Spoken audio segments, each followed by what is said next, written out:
ಪ್ರತಿ ಎಕ್ಸಾಮ್ಗಿಂತ ಮುಂಚಿತವಾಗಿ ಪ್ರತಿಯೊಬ್ಬ ಸ್ಟೂಡೆಂಟ್ ನನಗೆ ಇದೇ ಪ್ರಶ್ನೆಯನ್ನ ಕೇಳ್ತಾರೆ, how to finish the syllabus fast. Sir 6 subjects ಇವೆ, ಇಷ್ಟು ದೊಡ್ಡ ಸಿಲೆಬಸ್ ಇದೆ. ಸೊ ಯಾವ ರೀತಿ ಅದನ್ನ ಕ್ವಿಕ್ ಆಗಿ ಫಿನಿಶ್ ಮಾಡಿ ಎಕ್ಸಾಮ್ಗೆ ರೆಡಿ ಆಗಬೇಕು.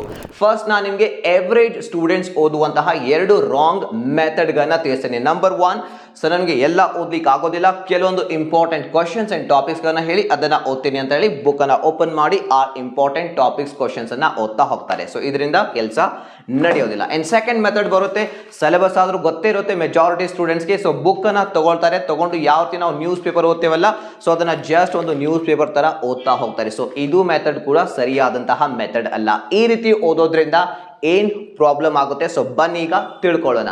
ಈ ರೀತಿ ಓದಿದಾಗ ಏನಾಗುತ್ತೆ, ಈ ರೀತಿ ಓದಿದಾಗ ನಾಳೆ ಎಕ್ಸಾಮ್ ಇದ್ದಾಗ ನೀವು ಹೋಗಿ ಎಕ್ಸಾಮ್ ಹಾಲ್ ನಲ್ಲಿ ಕೂತ್ಕೊಳ್ತೀರಾ, ನಿಮಗೆ ಕ್ವಶನ್ ಪೇಪರ್ ಕೊಡಲಾಗುತ್ತೆ. ಕ್ವಶನ್ ಪೇಪರ್ ಅನ್ನು ನೀವು ಓಪನ್ ಮಾಡಿ ಕ್ವಶನ್ಸ್ ಗಳನ್ನ ಓದ್ತೀರಾ. ಕ್ವಶನ್ಸ್ ಓದಿದ ತಕ್ಷಣ ನಿಮಗೆ ಗೊತ್ತಾಗುತ್ತೆ ನೀವೇನ್ ಟಾಪಿಕ್ಸ್ ಅನ್ನ ಓದಿದ್ರಿ ಎಕ್ಸಾಕ್ಟ್ಲಿ ಅದರ ಮೇಲೇನೆ ಪ್ರಶ್ನೆಗಳನ್ನ ಕೇಳಲಾಗಿದೆ. ಬಟ್ ಓದಿದ್ದು ನಿಮಗೆ ನೆನಪಿಗೆ ಬರ್ತಾ ಇಲ್ಲ. ನಿಮಗೆ ಬೇಕಾದಾಗ ಅವಶ್ಯಕತೆ ಬಿದ್ದಾಗ ಓದಿದ್ದು ನೆನಪಿಗೆ ಬರ್ತಾ ಇಲ್ಲ ಅಂದ್ರೆ ನಿಮ್ಮ ಟೈಮ್ ವೇಸ್ಟ್, ನಿಮ್ಮ ಎನರ್ಜಿ ವೇಸ್ಟ್, ನಿಮ್ಮ ಎಫರ್ಟ್ ಕೂಡ ವೇಸ್ಟ್ ಆಗುತ್ತೆ. ಸೊ ಈ ರೀತಿ ಆದಾಗ ಏನಾಗುತ್ತೆ, ಈ ರೀತಿ ಆದಾಗ ಒಬ್ಬ ಸ್ಟೂಡೆಂಟ್ ಸಾಮಾನ್ಯವಾಗಿ ಮೋಟಿವೇಶನ್ ಅನ್ನ ಕಳ್ಕೊಳ್ತಾನೆ, ತನ್ನ ಮೇಲಿನ ನಂಬಿಕೆಯನ್ನ ಕಳ್ಕೊಳ್ಳಿಕ್ಕೆ ಸ್ಟಾರ್ಟ್ ಮಾಡ್ತಾನೆ. ಸೊ ನಾನು ಏನಾದ್ರೂ ಮಾಡ್ಬೋದಾ ಲೈಫ್ ನಲ್ಲಿ, ನಾನು ಓದಿ ಒಬ್ಬ ಟಾಪರ್ ಆಗ್ಬಹುದಾ, ನಾನು ನಾಲೆಜ್ ಅನ್ನ ಗಳಿಸಬಹುದಾ ಅನ್ನುವಂತಹ ಪ್ರಶ್ನೆಗಳು ಅವನ ತಲೆಯಲ್ಲಿ ಬರ್ಲಿಕ್ಕೆ ಸ್ಟಾರ್ಟ್ ಆಗುತ್ತೆ. ನಿಮ್ಮ ಮೋಟಿವೇಶನ್ ಡೌನ್ ಆದಾಗ ಓದ್ಲಿಕ್ಕೆ ಇಂಟ್ರೆಸ್ಟೇ ಬರೋದಿಲ್ಲ. ತುಂಬಾ ಜನ ವಿದ್ಯಾರ್ಥಿಗಳು ಹೇಳ್ತಾರೆ, ಸರ್ ನನಗೆ ಓದ್ಲಿಕ್ಕೆ ಮನಸ್ಸೇ ಆಗೋದಿಲ್ಲ, ಇಂಟ್ರೆಸ್ಟೇ ಬರೋದಿಲ್ಲ. ಯಾಕೆಂದ್ರೆ ನೀವು ಹಾಕ್ತಾ ಇರುವಂತಹ ಟೈಮ್ ಎಫರ್ಟ್ ನಿಂದ ನಿಮಗೆ ಏನು ರಿಸಲ್ಟ್ ಸಿಗ್ತಾ ಇಲ್ಲ. ಸೊ ಆ ರಿಸಲ್ಟ್ ಇಲ್ಲ ಅಂದ್ರೆ ಮೋಟಿವೇಶನ್ ಕಳ್ಕೊಳ್ತೀರಾ. ಮೋಟಿವೇಶನ್ ಕಳ್ಕೊಂಡ್ರೆ ಲೈಫ್ ನಲ್ಲಿ ಏನೂ ಕೂಡ ಸಾಧಿಸ್ಲಿಕ್ಕೆ ಸಾಧ್ಯ ಆಗೋದಿಲ್ಲ. ಸೊ ಹಾಗಾಗಿ ಈ ಮೆಥಡ್ ಗಳನ್ನ ಬಿಟ್ಟು ನೀವು ಯಾವ 3 ಪವರ್ಫುಲ್ ಮೆಥಡ್ ಗಳನ್ನ ಫಾಲೋ ಮಾಡಬೇಕು ಅನ್ನೋದನ್ನ ಇವತ್ತಿನ ವಿಡಿಯೋದಲ್ಲಿ ನಾನು ನಿಮಗೆ ತಿಳಿಸ್ತೀನಿ. ನಮ್ಮ ಮೊದಲನೇ ಟೆಕ್ನಿಕ್ ಬಂದು glance at the chapter and topics before reading. So ಇದರ ಅರ್ಥ ಏನು? ಇದರ ಅರ್ಥ simple, structure the content in your head. ಅರ್ಥ ಆಗ್ಲಿಲ್ವಾ? ಸೊ ಬನ್ನಿ ಒಂದು ಎಕ್ಸಾಂಪಲ್ ಮೂಲಕ ನಿಮಗೆ ತಿಳಿಸ್ತೀನಿ. ನಿಮ್ಮ ಹತ್ರ ಸ್ಮಾರ್ಟ್ ಫೋನ್ ಇದೆ. ಎಸ್ ಹೌದು, ಎಲ್ಲಾ ವಿದ್ಯಾರ್ಥಿಗಳ ಹತ್ರ ಸ್ಮಾರ್ಟ್ ಫೋನ್ ಇರುತ್ತೆ. ಆ ಸ್ಮಾರ್ಟ್ ಫೋನ್ ಅಲ್ಲಿ ಒಂದು ಗ್ಯಾಲರಿ ಅನ್ನುವಂತಹ ಆಪ್ ಇದೆ, ಹೌದಾ? ಸೊ ಆ ಗ್ಯಾಲರಿಯಲ್ಲಿ ಸಾವಿರಾರು ಫೋಟೋಸ್ಗಳು ಇವೆ, ಹೌದಾ? ಎಸ್, 10th ನಲ್ಲಿ ಕ್ಲಿಕ್ ಮಾಡಿರುವಂತದ್ದು, ಫಸ್ಟ್ PUC ಯಲ್ಲಿ ಟ್ರಿಪ್ಗೆ ಹೋದಾಗ, ಮದುವೆಗೆ ಹೋದಾಗ ಕ್ಲಿಕ್ ಮಾಡಿರುವಂತಹ ಎಲ್ಲಾ ಫೋಟೋಸ್ಗಳು ಒಂದೇ ಫೋಲ್ಡರ್ ನಲ್ಲಿ ಇವೆ. ಈಗ ನಾನು ನಿಮ್ಗೆ ಹೇಳಿದೆ 2 ತಿಂಗಳ ಹಿಂದೆ ನಾವು ಆ ಮದುವೆಗೆ ಹೋಗಿದ್ರಲ್ಲ, ಆ ಮದುವೆ ಫೋಟೋಸ್ ಗಳನ್ನ ತೋರಿಸಿ ಅಂತ ಹೇಳಿ. ಸೊ ಅವಾಗ ಹುಡುಕ್ಲಿಕ್ಕೆ ಸ್ಟಾರ್ಟ್ ಮಾಡ್ತೀರಾ. ಅವು ಈಸಿಯಾಗಿ ಸಿಗುತ್ತಾ? ಇಲ್ಲ, ಎಲ್ಲೋ ಹೋಗಿ ಬಿದ್ದಿರ್ತವೆ. ಅದನ್ನ ಹುಡುಕ್ಬೇಕು, ತುಂಬಾ ಬೋರಿಂಗ್ ಅನ್ಸುತ್ತೆ, ಡಿಫಿಕಲ್ಟ್ ಅನ್ಸುತ್ತೆ, ಟೈಮ್ ಕನ್ಸ್ಯೂಮಿಂಗ್ ಅನ್ಸುತ್ತೆ, ಟೈಮ್ ವೇಸ್ಟ್ ಆಗುತ್ತೆ. ಸೊ ಎಕ್ಸಾಕ್ಟ್ಲಿ ಅದೇ ಆಗ್ತಾ ಇರೋದು ನಿಮ್ಮ ತಲೆಯಲ್ಲಿ. ನೀವು ಓದಿದಾಗ ಸುಮ್ಮನೆ ನೀವು ನಾಲೆಜ್ ತಗೊಂಡು ತಲೆಯಲ್ಲಿ ಹಾಕ್ತಾ ಹೋಗ್ತಾ ಇದ್ದೀರಾ. ಸೊ ಅದರಿಂದ ಆ ನಾಲೆಜ್ ನಿಮಗೆ ಬೇಕಾದಾಗ ಸಿಗೋದಿಲ್ಲ. ಸೊ ನಾವಿಲ್ಲಿ ಸಿಂಪ್ಲಿ ಏನ್ ಮಾಡ್ಬೋದು ಅಂದ್ರೆ, ಈಗ ಅನ್ಕೊಳ್ಳಿ ಒಂದು ಪರ್ಟಿಕ್ಯುಲರ್ ಯಾವ್ದೋ ಫ್ರೆಂಡ್ ಅಥವಾ ನಿಮ್ಮ ಅಣ್ಣ ತಮ್ಮನ ಮದುವೆಗೆ ಹೋಗಿರುವಂತಹ ಫೋಟೋಸ್ ಗಳನ್ನ ನೀವು ಕ್ಲಿಕ್ ಮಾಡಿ ಗ್ರೂಪ್ ಮಾಡಿ ಇದನ್ನ ಒಂದು ಸಪರೇಟ್ ಫೋಲ್ಡರ್ ನಲ್ಲಿ ಇಟ್ಬಿಟ್ರೆ ಅದು ನಿಮ್ಗೆ ಬೇಕಾದಾಗ 10 ಸೆಕೆಂಡ್ ಒಳಗಡೆ ಸಿಗುತ್ತೆ. ಎಸ್, ಸೊ ಅದರಿಂದ ಟೈಮ್ ವೇಸ್ಟ್ ಆಗೋದಿಲ್ಲ, ನಿಮ್ಗೆ ಬೋರ್ಡಿಂಗು ಕೂಡ ಡಿಫಿಕಲ್ಟು ಕೂಡ ಅದು ಅನ್ಸೋದಿಲ್ಲ. ಸೊ ಎಕ್ಸಾಕ್ಟ್ಲಿ ಅದೇ ನಾವೀಗ ಓದುವಾಗ ಮಾಡ್ಬೇಕಾಗುತ್ತೆ. ಯಾವ ರೀತಿ? ಬನ್ನಿ ಒಂದು ಎಕ್ಸಾಂಪಲ್ ಮೂಲಕ ನಿಮ್ಗೆ ತಿಳಿಸ್ತೀನಿ. ನಾವಿಲ್ಲಿ ಎಕನಾಮಿಕ್ಸ್ ನ ಎಕ್ಸಾಂಪಲ್ ಅನ್ನ ತಗೊಳ್ಳೋಣ. ಎಕನಾಮಿಕ್ಸ್ ಅಲ್ಲಿ ಮೈಕ್ರೋ ಎಕನಾಮಿಕ್ಸ್ ಅಲ್ಲಿ ಸೆಕೆಂಡ್ ಚಾಪ್ಟರ್ ಇದೆ, ಅನುಭೋಗಿಯ ವರ್ತನೆಯ ಸಿದ್ಧಾಂತ. ನಿಮ್ಮ ಸಿಲೆಬಸ್ ನ ಬಿಗ್ಗೆಸ್ಟ್ ಚಾಪ್ಟರ್, ಅತಿ ದೊಡ್ಡ ಚಾಪ್ಟರ್, ಅತಿ ಹೆಚ್ಚು ಅಂಕದ ಪ್ರಶ್ನೆಗಳನ್ನ ಇಲ್ಲಿಂದ ಕೇಳ್ತಾರೆ. ಈಗ ಇದರಲ್ಲಿ ಎಷ್ಟು ಟಾಪಿಕ್ಸ್ ಗಳಿವೆ ಒಂದ್ಸಲ ಹೇಳ್ತೀರಾ, ವಿಡಿಯೋ ಪಾಸ್ ಮಾಡಿ ಹೇಳಿ, ನಿಮ್ಗೆ ನೆನಪೇ ಇರೋದಿಲ್ಲ. ಯಾಕಂದ್ರೆ ನೀವು ಸುಮ್ಮನೆ ತಲೆಯಲ್ಲಿ ತಗೊಂಡು ಹಾಕೊಂಡಿದ್ದೀರಾ, ಸ್ಟ್ರಕ್ಚರ್ಡ್ ಆಗಿಲ್ಲ, ಹೊಂದಾಣಿಕೆ ಮಾಡಿ ಸರಿಯಾಗಿ ಅದನ್ನ ಇಟ್ಟಿಲ್ಲ. ಸೊ ಈ ಟಾಪಿಕ್ ನಲ್ಲಿ ಮೇನ್ಲಿ ಬಂದು 3 ಟಾಪಿಕ್ಸ್ ಇವೆ. ನಂಬರ್ 1 ಸಂಖ್ಯಾಸೂಚಕ ವಿಧಾನ, ನಂಬರ್ 2 ಸ್ಥಾನ ದರ್ಶಕ ವಿಧಾನ, ನಂಬರ್ 3 ಬಂದು ಬೇಡಿಕೆ ಅನ್ನುವಂತಹ 3ನೇ ಟಾಪಿಕ್. ಈಗ ಈ ರೀತಿ ನೀವು ನೋಡಿದಾಗ ಓದೋದಕ್ಕಿಂತ ಮುಂಚಿತವಾಗಿ ಆ ಟಾಪಿಕ್ ನಲ್ಲಿ ಆ ಚಾಪ್ಟರ್ ನಲ್ಲಿ ಎಷ್ಟು ಟಾಪಿಕ್ಸ್ ಇವೆ ಅದನ್ನ ನೋಡಿದ ತಕ್ಷಣ ಮೈಂಡ್ಗೆ ಗೊತ್ತಾಗುತ್ತೆ 3 ಮೇನ್ ಟಾಪಿಕ್ಸ್ ಇವೆ. ದೆನ್ ಹೋಗಿ ಮೊದಲನೇ ಟಾಪಿಕ್, ಸಂಖ್ಯಾಸೂಚಕ ವಿಧಾನದಲ್ಲಿ ಎಷ್ಟು ಸಬ್ ಟಾಪಿಕ್ಸ್ ಇವೆ. ನಂಬರ್ 1 ಸೀಮಾಂತ ದೃಷ್ಟಿಗುಣ, ನಂಬರ್ 2 ಒಟ್ಟು ದೃಷ್ಟಿಗುಣ, ನಂಬರ್ 3 ಇಳಿಮುಖ ಸೀಮಾಂತ ದೃಷ್ಟಿಗುಣ ನಿಯಮ ಅನ್ನುವಂತಹ 3 ಟಾಪಿಕ್ಸ್ ಇವೆ.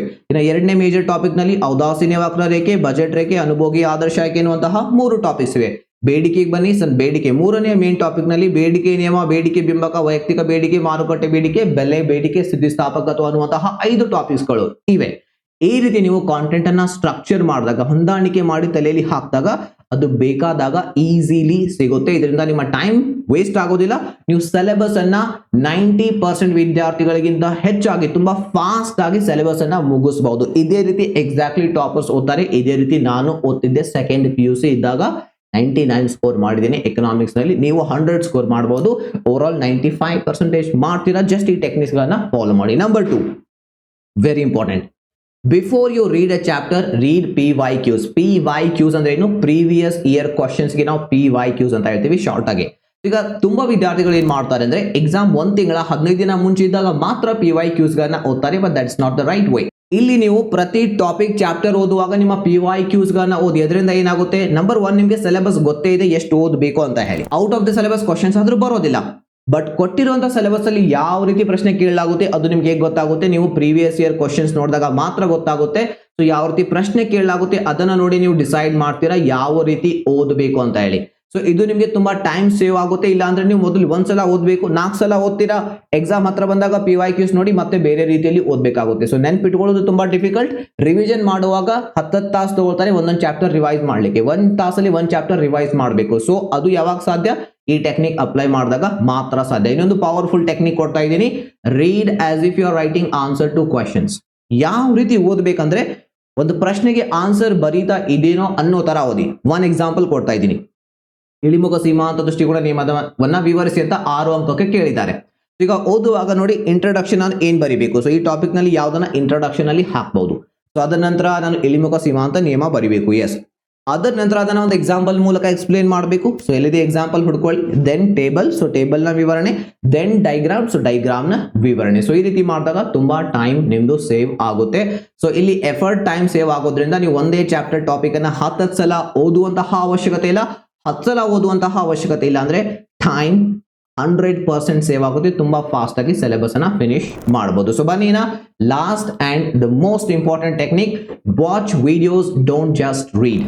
ಯಾವುದೋ ಒಬ್ಬ ಟೀಚರ್ ಸರ್ ಸ್ಟೂಡೆಂಟ್ಸ್ಗೆ ಓದಿ ಅಂತ ಹೇಳಿದಾಗ, ರಿವೈಸ್ ಮಾಡಿ ಅಂತ ಹೇಳಿದಾಗ ಸ್ಟೂಡೆಂಟ್ಸ್ ಹೋಗ್ತಾರೆ, ಓನ್ಲಿ ಓದ್ತಾರೆ, ಓನ್ಲಿ ಬುಕ್ಸ್ ಗಳನ್ನ ಓದ್ತಾರೆ. ನೆನ್ಪಿಟ್ಕೊಳ್ಳಿ, ಬುಕ್ಸ್ ಓದೋದು ಇದೆಲ್ಲ, reading is not the only way of learning. ಜಗತ್ತು ಬದಲಾಗಿದೆ, ಟೆಕ್ನಾಲಜಿ ತುಂಬಾ ಇಂಪ್ರೂವ್ಮೆಂಟ್ಸ್ ಆಗಿದೆ, ಅದನ್ನ ಬಳಸ್ಕೊಳ್ಳಿ. ಮೊಬೈಲ್ ಅನ್ನ ತುಂಬಾ ಜನ ಕೇವಲ ಕ್ರಿಕೆಟ್ ನೋಡ್ಲಿಕ್ಕೆ, ಪಬ್ಜಿ ಆಡ್ಲಿಕ್ಕೆ, ಗೇಮ್ಸ್ ಆಡ್ಲಿಕ್ಕೆ, ಎಂಟರ್ಟೈನ್ಮೆಂಟ್ ಗಾಗಿ, ಕಾಮಿಡಿಗಾಗಿ, ಸ್ಟ್ಯಾಂಡ್ ಅಪ್ ಕಾಮಿಡಿಗಾಗಿ ಬಳಸ್ಕೊಳ್ತಾರೆ. ಸೊ 1% ಜನ ಎಜುಕೇಶನ್ ಗಾಗಿ, ಜೀವನ ಬದಲಾವಣೆ ಮಾಡ್ಕೊಳ್ಳಿಕ್ಕೆ, ಟಾಪರ್ ಆಗ್ಲಿಕ್ಕೆ ಬಳಸ್ಕೊಳ್ತಾ ಇದ್ದಾರೆ. ಸೊ ಆ ಕ್ಯಾಟಗರಿಯಲ್ಲಿ ನೀವು ಬನ್ನಿ. ಸೊ ಇಲ್ಲಿ ಏನಾಗುತ್ತೆ, ಮೊಬೈಲ್ ಬಳಸಿ ಕಲಿಯೋದ್ರಿಂದ ಅಥವಾ ವಿಡಿಯೋಸ್ ನೋಡೋದ್ರಿಂದ ಅಂದ್ರೆ, ಫಸ್ಟ್ ನಿಮ್ಮ ಕಾಲೇಜಲ್ಲಿ ಯಾವ ರೀತಿ ಟೀಚ್ ಮಾಡ್ತಾರೆ, ಒಬ್ಬ ಟೀಚರ್ ಬ್ಲಾಕ್ ಬೋರ್ಡ್ ನಲ್ಲಿ ಟೀಚ್ ಮಾಡ್ತಾರೆ, ಅಲ್ಲಿ ಯಾವುದೇ ಇಮೇಜಸ್ಗಳು ಏನೂ ಇರೋದಿಲ್ಲ. ಸೊ ತಲೆಯಲ್ಲಿ ಇಮ್ಯಾಜಿನ್ ಮಾಡ್ಕೊಳ್ಳಿಕ್ಕೆ ಆಗೋದಿಲ್ಲ. ಬಟ್ ನಮ್ಮ ತಲೆ ಯಾವ ರೀತಿ ಇದೆ ಅಂದ್ರೆ ಪದಗಳಲ್ಲಿ ಯೋಚನೆ ಮಾಡೋದಿಲ್ಲ, ಅದು ಚಿತ್ರಗಳಲ್ಲಿ ಯೋಚನೆ ಮಾಡುತ್ತೆ. ಸೊ ಯಾವ ರೀತಿ ಅಂದ್ರೆ ಒಂದು ಎಕ್ಸಾಂಪಲ್ ಕೊಡ್ತಾ ಇದ್ದೀನಿ. ನೀವು ಮೂವೀಸ್ 10 ವರ್ಷದ ಹಿಂದೆ ನೋಡಿರುವಂತಹ ಒಂದು ಮೂವೀಸ್ ಹೇಳಿ ಅಂದ್ರೆ ಆಸ್ ಇಟ್ ಈಸ್ ಹೇಳ್ತೀರಾ ಅದನ್ನ 3 ತಾಸಿನ ಮೂವಿಯನ್ನ.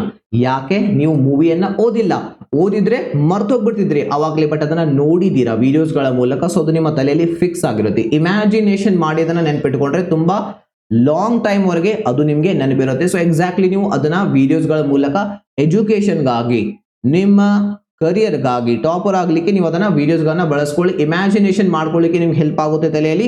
ಅದು ತುಂಬಾ ಲಾಂಗ್ ಟೈಮ್ ವರೆಗೆ, ಇನ್ಫ್ಯಾಕ್ಟ್ ನಿಮ್ಮ ಇಡೀ ಜೀವನ ಪರ್ಯಂತ ನೆನಪಿಟ್ಕೊಳ್ಳಿಕ್ಕೆ ಸಾಧ್ಯ ಆಗುತ್ತೆ. ಓದಿದ್ದು ಕಲ್ತಿದ್ದು ನಾಲೆಜ್ ಇಡೀ ಜೀವನ ಪರ್ಯಂತ ನೆನಪಿದ್ರೆ ನೀವು ಕಾಲೇಜ್ಗೆ ಹೋಗಿದ್ದು, ಅಲ್ಲಿ ಹಣ ಕೊಟ್ಟಿದ್ದು, ಟೈಮ್ ಇನ್ವೆಸ್ಟ್ ಮಾಡಿದ್ದು ಸಾರ್ಥಕ ಆಗುತ್ತೆ. ಲೈಫ್ ನಲ್ಲಿ ಏನಾದ್ರೂ ಅಚೀವ್ ಮಾಡ್ತೀರಾ, ನಿಮ್ಮ ಪೇರೆಂಟ್ಸ್ ನಿಮ್ಮ ಬಗ್ಗೆ ತುಂಬಾ ಪ್ರೌಡ್ ಫೀಲ್ ಮಾಡ್ತಾರೆ.